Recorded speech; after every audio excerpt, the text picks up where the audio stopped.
I have said for a long time that my earliest musical inspiration was Death Cab for Cutie. I have accused Ben Gibbard and Chris Walla of teaching me how to play the guitar, along with Colin Malloy of the Decemberists and James Mercer of the Shins. I think that those guys really went out of their way in my life to make sure I was going to be a musician.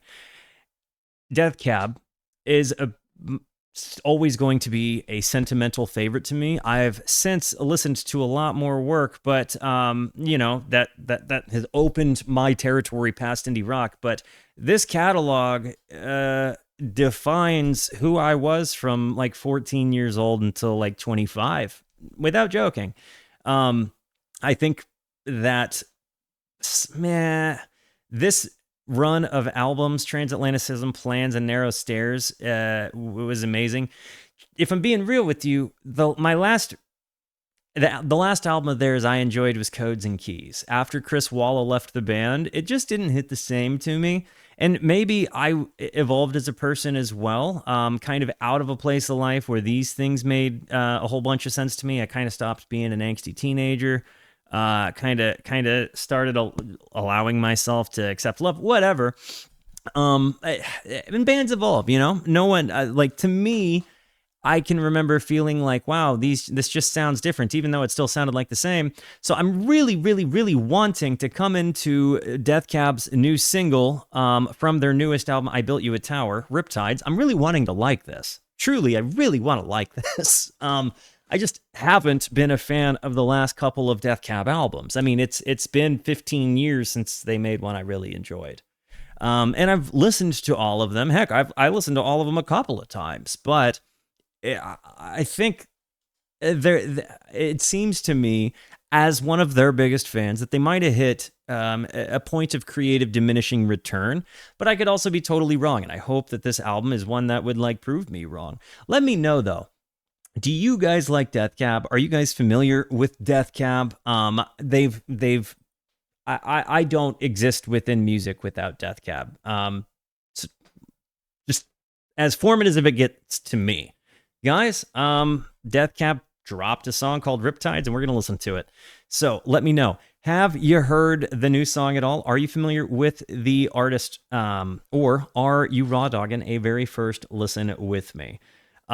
If you're not familiar with Death Cab, I advise Plans was my first album. Transatlanticism would go on to become my second album and probably favorite album. Narrow Stairs from there. All of them are good. Realistically, I think a lot of people kind of dunk on Airplanes as a freshman effort, but we have the facts and we're voting yes is one of my all-time favorite things. Also, I mean, really, I have just such a sentimental spot in my heart for all of these. So guys, I'm gonna hit the play button. Before I do, it's very important to me that you know that you are awesome, that you are valuable, that you are important, that you matter, that you are deserving of love, and that I am abundantly grateful for even a moment of your time. If you like what you see, feel free to hit the like and the subscribe button. It goes a long way to help me out. If you really like what you see, leave a comment. I would love to hear from you, or join us on Kick or Twitch. I stream every Monday, Tuesday, and Wednesday at 8:30 p.m. Arizona time. These people over here are the best people. Come hang out with us. Come discover music with us. I know I speak for all of us when I say we would love to have you by. And guys, without further ado, this is the first time Death Cab has released music since I have been, in my tenure, so to speak, as a YouTube creator. So let's check in on the boys that were once my favorite band, like for over half of my life. Riptides, Death Cab for Cutie. Here we go.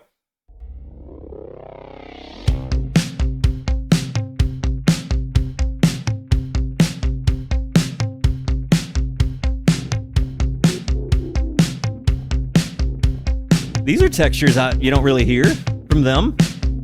These days, I say goodbye without opening my mouth. I just stare into the distance till you figure it out. Wow. 'Cause I feel as invested as a border guard who's seen too many people leaving to take it too hard. Ah. I'm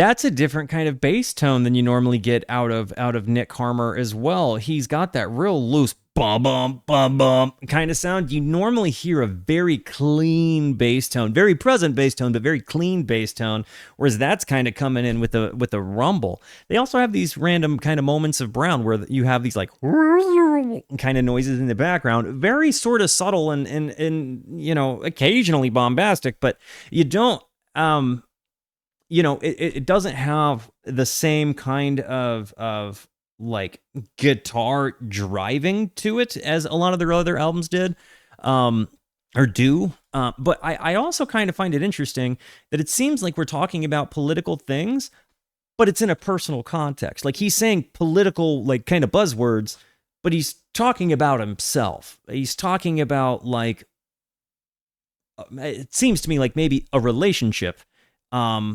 But he's using, you know, war and you know, like kind of news hot buttons. Pawns, each one's a trigger and I'm holding the gun. Like a perp frozen in your headlights, you forgot to run. And I'm overcome by the voices multiplying in the crowd. It's been swelling in between my ears and growing frighteningly loud. Wow. I'm too tired to talk. I'm too tired to end the war. And I can't seem to hold it together anymore. I'm too tired to start. I can't bring you up to speed. There's too many riptides in this ocean to proceed. I won't deny, I do like that they're using a little bit more like kind of a blue note dissonance thing in this one. They very much have been a band that sometimes shies away from a little bit of a rub, you know? A lot of time, and I think early on that might have been one of my appeals to them, is that they didn't have things that rubbed me the wrong way or sounds that kind of go against the grain. And this, though, and unless you heard Chris Walla play live with them, because I think he was kind of, if there was ever going to be a Brown element to them where they kind of embraced that chaotic dissonance, I think a lot of it was coming from him. I think having a drummer like Jason McGurr, you're kind of built to be able to do madhouse, chaotic breakdown, jammy stuff. And they didn't always do that outside of in the album context, more so in the album context, or more so in the live context than in the album context. But I like kind of hearing that they're utilizing more of a grit to them. I can't bring you up to speed. And you've got that rising guitar, yeah. In this ocean to proceed. Though I'm feeling fine, roughly half the time, there's a fatal flaw in my heart's design. I get it. This line, though, I think really goes a long way to show how I have, throughout my life, seen Ben Gibbard write words that seemed to define the way I felt. And this is one of those moments. I mean, there aren't too many writers that wrote words that I felt like I could have written. Ben is one of those guys. And though I'm feeling fine roughly half the time, there's a fatal flaw in my heart's design. I get it. And I admittedly, to me, maybe the bigger, the MVP instrument here is the lyrics.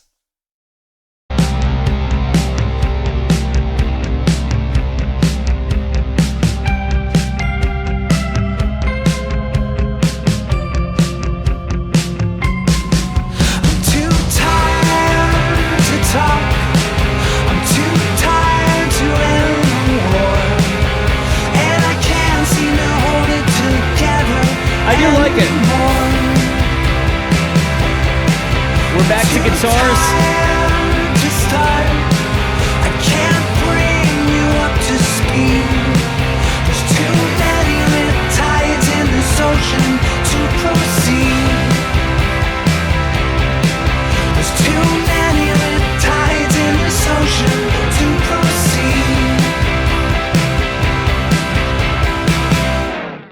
You know, I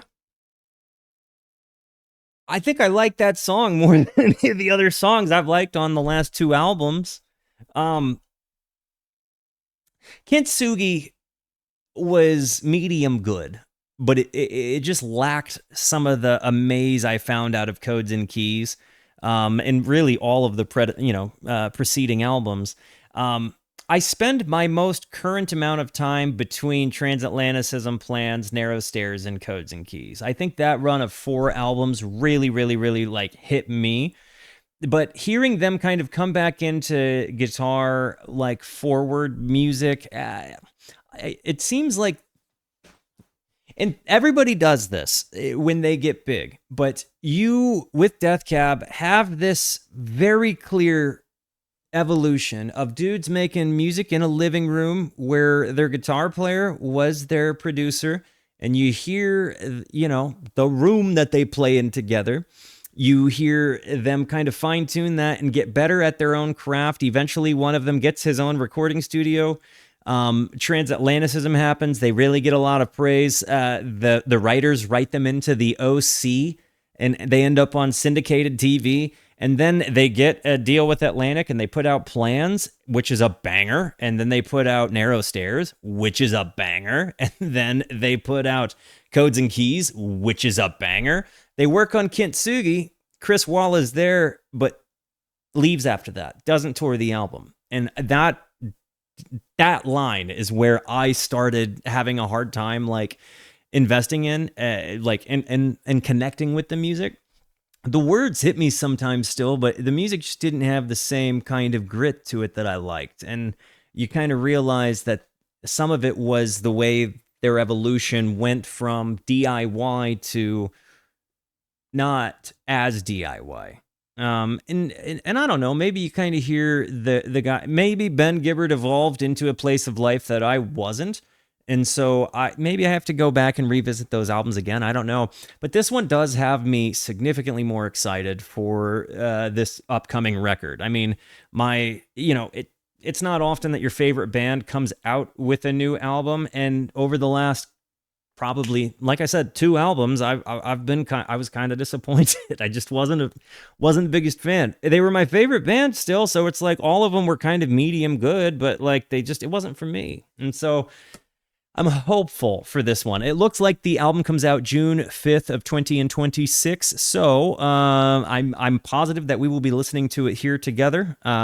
Guys, I also did put in a press request to see them on July 31st when they come to Phoenix. So fingers crossed that they approve my press request. But anyways, guys, I love you. Thank you for being here. Thank you so much for the positivity that you show both to me and to one another. Continue to be the best. And until I see you next, be introspective and consider the birds. Goodbye.